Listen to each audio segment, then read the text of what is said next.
Made this countless times, but usually I just make, simple, just plain banana bread or banana walnut bread. But now I'm going to share you my recipe. So it's just easy. Make sure that we gather first all our ingredients. Ayan. So our wet ingredients, andito na yan. We have our egg. So we need 1 egg. We need 1/4 cup of sour cream.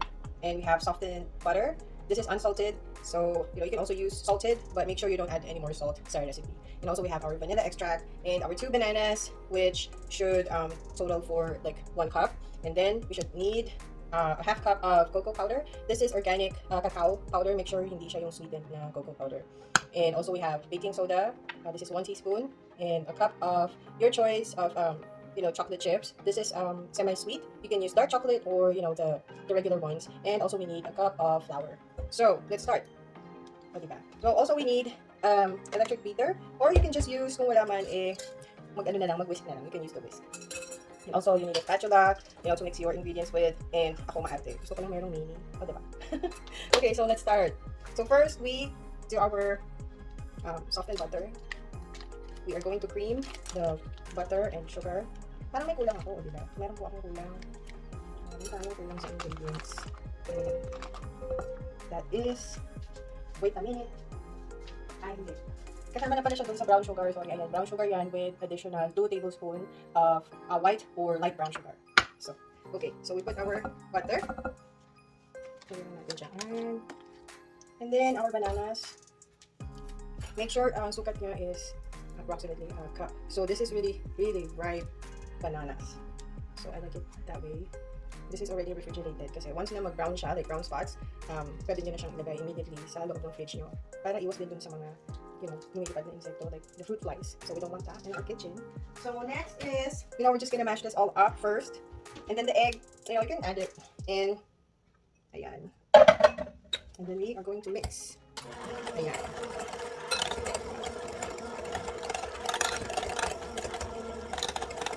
Make sure yung butter is softened.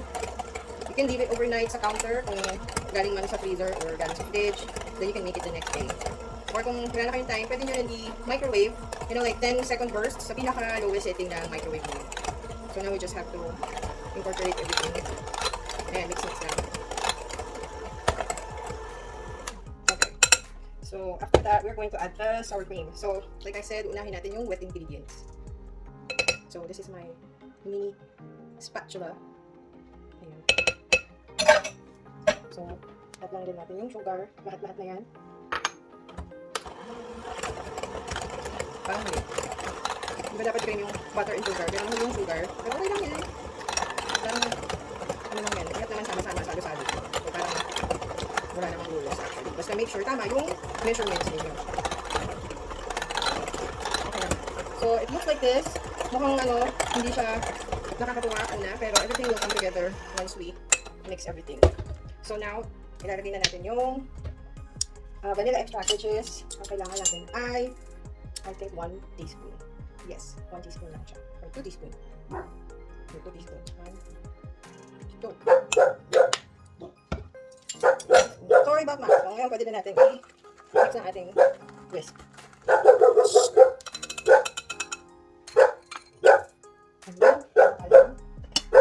This one.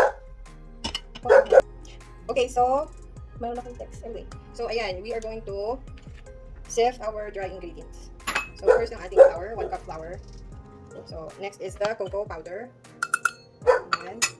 And also our baking soda. Minsan kasi may mga clump siya. So let's just sift everything. Ayan, pwede din natin yan. Sayang. So that's it. So we can use your whisk. Like so. Ganyan lang.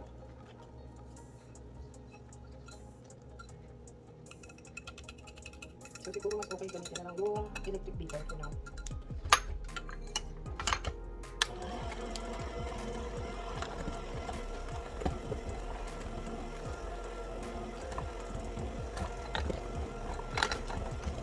Okay, once it's all incorporated, we do not overmix it. So, Lisa, ingay. So now we're just going to, make sure everything's there. Tapos, mga hugasan. And also, our chocolate chips. So this is 1 cup. So you can just pour 3/4 of it, and then the rest, pwede natin gawing toppings later before we bake it. So, we bake this at 350 degrees Fahrenheit. So, dapat naka-preheat na yung oven while you're doing this. So, there you go. So, mix lang natin, or fold. Let's fold everything in. This really smells so good. I think you can also substitute butter with vegetable oil. So, doon sa may mga lactose intolerant, you can use vegetable oil. Make sure it's, yung walang lasa, like sunflower or canola oil. So, yeah. So, I'm gonna get the baking pan. So, this is our baking pan. Ayan, naline ko na siya. I sprayed oil and then I lined it with parchment paper. So, I like this kasi when it's done, you can just easily lift, the paper. No mess. So, now we're going to pour everything in.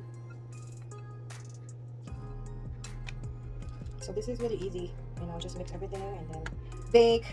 This is good for, a weekend baking sessions. Or, just kung meron kayong lumang bananas na nagpa-brown na, especially summer na, it's just around the corner. So, we just have to level it. Para naman uniform. Para mukhang professional, di ba? So, there you go. Sayang. So, we just have to, sayang naman. Sama na natin yan. So, yan. There you go. So, ayan. So, this is our, yung tinira natin na chips. So, we will just have to top lang natin. Topping. You can also put some nuts if you like. So, yan. Diba? It looks good. So, there you have it. So, we are going to bake this at 350 degrees Fahrenheit for 60 minutes or less. So, I'll be right back. Okay, so let us check our. Oh, look at that! Check lang natin. It has been 40 minutes. So check lang natin. Here come the clean. There, wala na, malinis na. So it's done. Okay, so it's done. Ayan na siya. Close up. There you have it. So it just came out of the oven. So nag-bake siya for, I baked this for 45 minutes. So depende din, iba-iba yung ovens natin sa bahay. I baked this for 30 minutes. It was on 350 degrees. And then binabaan ko siya after 30 minutes to 325. Tapos I baked it for another 15. So yun lang. So you just have to know your ovens. Diba? Minsan tricky din yung recipe. But there you go. So within an hour, meron na kayong na-bake na double chocolate banana bread. So, we'll just bake this to cool for around 30 minutes. Or minsan di tayo makapagpigil. Mga 15 minutes lang. Okay, so I'll be back to show you how I cut it. Hello! Welcome back! So, ayan.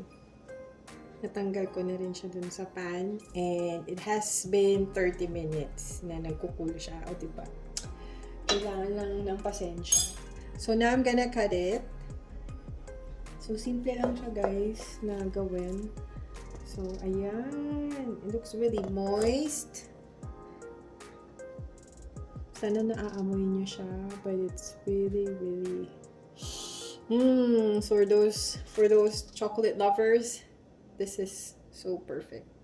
This is bagay siya sa kape, sa tea, or juice, or anything, merienda, breakfast, dinner, or whatever snack.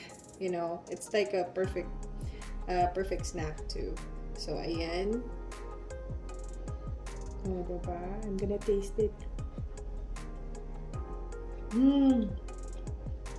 Really good. So, guys, hope you try this recipe and let me know how it goes for you. So, take care, guys. God bless.